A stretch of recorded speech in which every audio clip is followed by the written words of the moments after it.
আসসালামু আলাইকুম গাইজ, আমরা আজকে ঐতিহাসিক একটি জায়গায় চলে আসছি, জমিদার বাড়ি। জমিদার বাড়ি সম্বন্ধে আমাদের দুইজন লোক আছে, তাদের বক্তব্য শুনবো। জমিদার তো এই কোথায় থেকে আসছেন আপনারা? কালীবাজার থেকে। তো জমিদার বাড়ি সম্বন্ধে কিছু জানা আছে কিনা?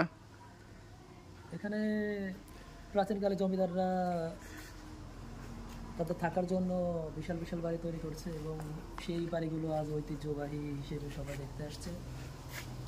এগুলো অনেক সুন্দর করে তারা তৎকালীন সময়ে অনেক সুন্দর করে এই বাড়িগুলো তৈরি করেছে, যার ফলে এখন প্রতিদিন হাজার হাজার পর্যটক আসে এই বাড়িগুলো দেখার জন্য।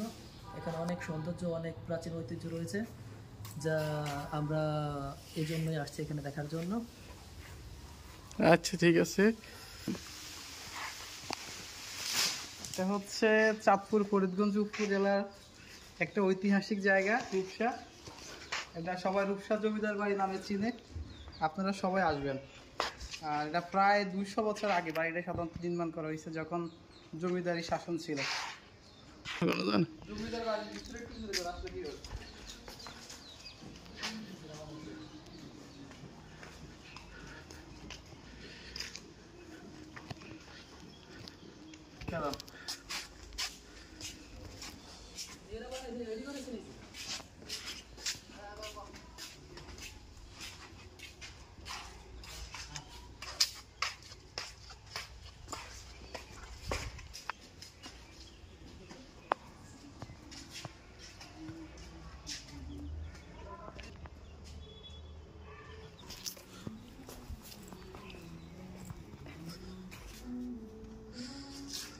নামেন।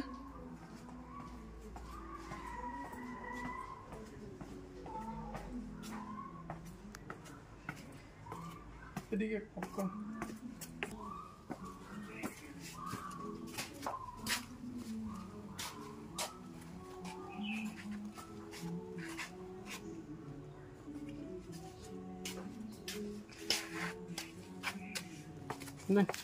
সব উঠে বলো।